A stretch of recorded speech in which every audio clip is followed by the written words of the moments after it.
Hello, stamping friends. My name is Lorri Heiling, and I am from Confessions of a Stamping Addict, and you can find my YouTube channel. And by the way, I would love it if you would subscribe to it, pretty please, because I would like to do YouTube Live instead of Facebook Live, just because the quality is a little bit better, but I need 1,000 likes, so I'm almost there, but if you could do that for me, that would be awesome. So how is everyone doing? Oh my goodness, how many weeks into this virus thing are we? I am not very dressed up today. My favorite meme is at night, the one that says I'm changing from my daytime jammies to my nighttime jammies. So that's what I feel like today. But I thought I'm going to sneak in a Facebook Live before we get into the Good Friday stuff. And I know everyone is probably going to be doing family things with their immediate family at home. So I thought I want to get this FaceTime Live in before Easter. I hope you guys all have a great Easter, whatever your plans are. What is everyone doing? We are just having a cozy Easter, watching the church service in the morning. We still decorate eggs, and then we'll have a nice meal. So anyway, just a little bit different, but we'll still celebrate.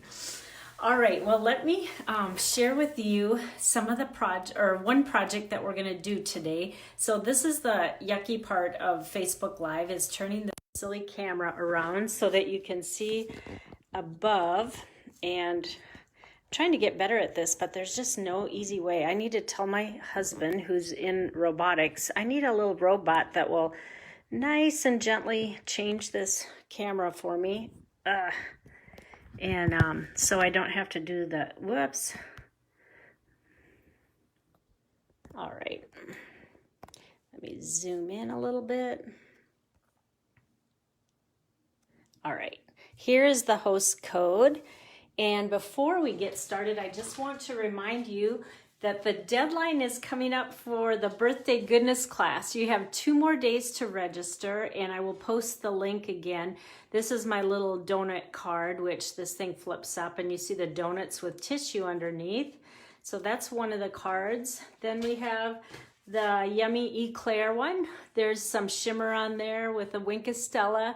So that's another project that we are doing, and it's kind of a fancy fold. So that's project number 2. Number 3 is another donut one, and you can see that these donuts are 3D, and it's just a little happy birthday card. But the fun part is when you open it, there's a little box inside. Can you see that? And that will lie flat, and you can put a gift card or some cash in there or whatever you want. And then the last one is kind of a silly little COVID-19 card, and you will get the downloadable graphic, and then the cute little box. That this box is worth the tutorial alone, because you can stuff anything in there, whatever you're passionate about. So this month it's toilet paper, right? So anyway, that's just a cute little note card that you can use, and this is just a little piece of toilet paper coming out. So anyway, I will post the link, and remember, you have until the 12th, which is Sunday, Easter Sunday. What was I thinking when I made the deadline on Easter? And then I can get the tutorial to you, or if you need the stamp set, or really any order, we'll get you the class kit on that. So I'll also post the prices of everything, but it's in a previous post. All right, so let's get to today's little card that we're gonna make. This one is great because it can be used for really anything right now. Thinking of you, a Mother's Day, we're a little bit past Easter, but it's just a fun springy card. So I'm gonna show you how to do this. The first thing you will need is 8.5 by 5.5 cardstock, and I used Petal Pink, and I just scored it in half on the long side. So that'd be 4 1/4. And then you're just gonna fold it in half like that. Then the next layer is simply gonna be a 5 1/4 by 4, which is kind of our traditional matting size. And this embossing folder is called Layered Leaves, and it's a 3D embossing folder. So it's got some really nice deep impressions here. So for this one, I actually use dimensionals. I usually just do it flat for the first layer, but this time I decided to put dimensionals on. And when I do the first layer with dimensionals, normally on a smaller piece I just put it in the 4 corners, but because I don't want these sides to sink in, I use a few extra ones, so put them in between the corners as well. All right, then let me just take off these little tabs on the back, and man, I have gotten so much use out of this because I think this embossing folder really looks great with any floral stamp set that you use. So, whoops, there's just so many different kinds of leaves on here. It doesn't really matter what floral set you use. And then this is how I test them to make sure I have all the stickies off. Then just center that like that. Okay. Now the next part we are going to do is the stamping part, and I have a little piece of scrap paper because I don't want my wood paper to get messed up. And then what I used here was the dies that are called Stitch So Sweetly. Oh my goodness, this is probably the die set I use the most. It's a new set and it's got some really fun stitching plus scallops on them. So the ink I'm going to make the tulips out of is Petal Pink. And there's 3 sizes of, which, by the way, let me show you the stamp set I'm using. Timeless Tulips. And isn't this a nice set? Get well, hello, happy birthday, Mother's Day. You have about every holiday that's kind of florally and springtime available here. There's even Easter in there if you want to make a quick card for someone that you can actually hand to on Sunday. So anyway, there's 3 different flowers that you can choose from, and I'm using all 3 in this card. So let's take the middle size one, and when you stamp with photopolymer and they're kind of a more solid image, you want to be sure and use a piercing mat. I think that's the official name for it, because sometimes it will miss in the middle and you need that little bit of gush that a rubber stamp has. But this one we have to make our own gush. Do you like my terminology? Because it's not in the stamp. So ink that up, and I just kind of placed it a little bit to the left. And then if you want to keep your piercing mat clean, by the way, I cut this in half. It's twice this size, but for smaller things, I like to just use half. So obviously in my classes, people don't do this, but I normally put a piece of paper over it so this doesn't happen, but it doesn't matter. It still works the same. Okay, so this is for when you stamp off, you know, say if I was doing one off, that way you wouldn't get it on your pad. Okay, for the second one, we are going to do it on scrap paper because we want to punch this one out. So this time I'm going to use the larger stamp, tulip stamp. Just stamp that on there. See how nice that stamps with the pad underneath. Now this punch is so awesome because it can also punch out the leaves, but for this card we're just going to stamp the leaves right on.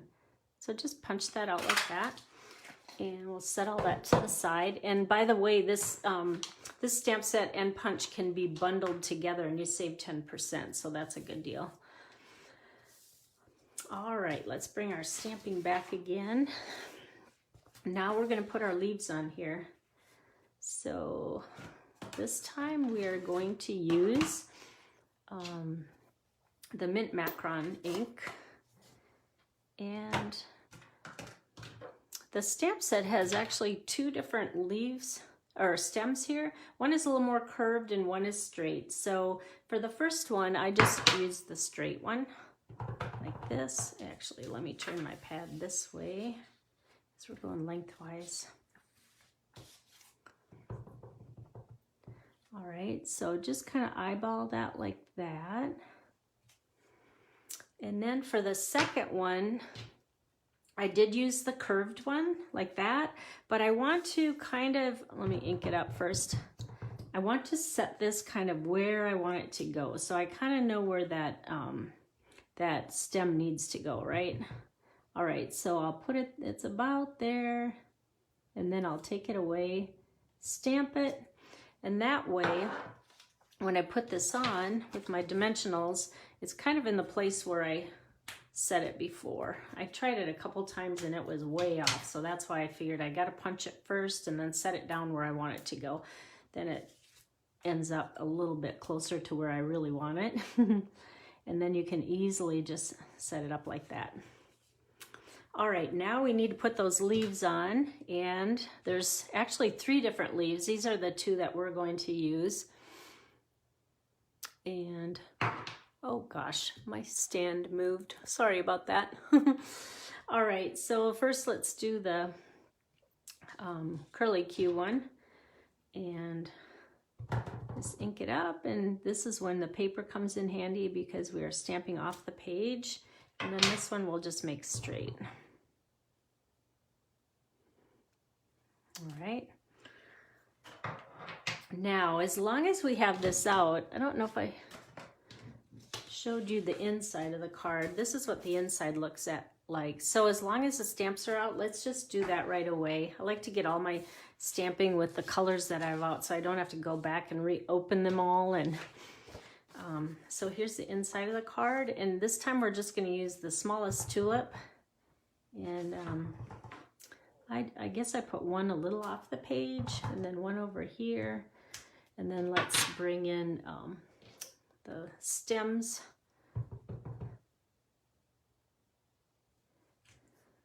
And I'll do, actually I think I'll use the straight one for this one. Just like that. And I didn't add a sentiment because I'm not sure what I want to use it for, but that's what the inside looks like. All right, the last step is just putting the card together. So I guess I'll, as long as I have this here, I'll start with the inside.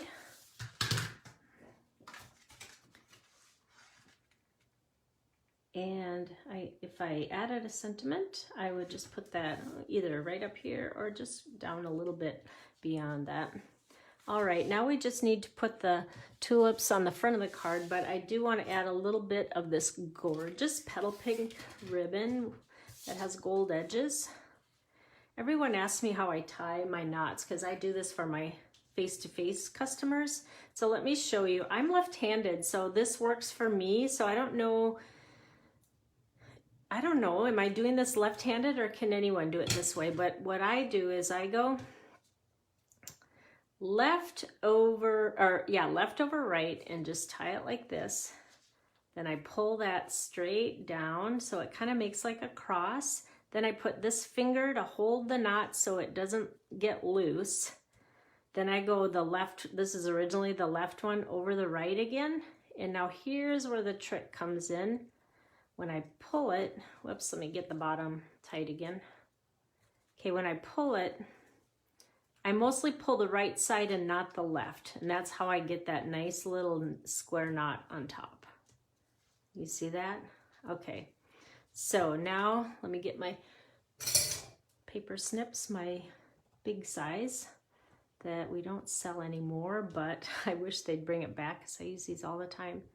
Okay, now if the knot doesn't lay right where you want it to, it's easy to shift it around just by bending your card and then shift it like that. So you can place that little bugger wherever you want it like that, okay?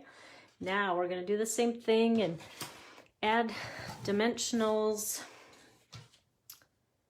on the back. And this one I can get away with just putting them in the 4 corners. And when I have ribbon on the back, I kind of like to put it right halfway on the ribbon, halfway off, so the ribbon doesn't like shift up and down when I'm done with the card.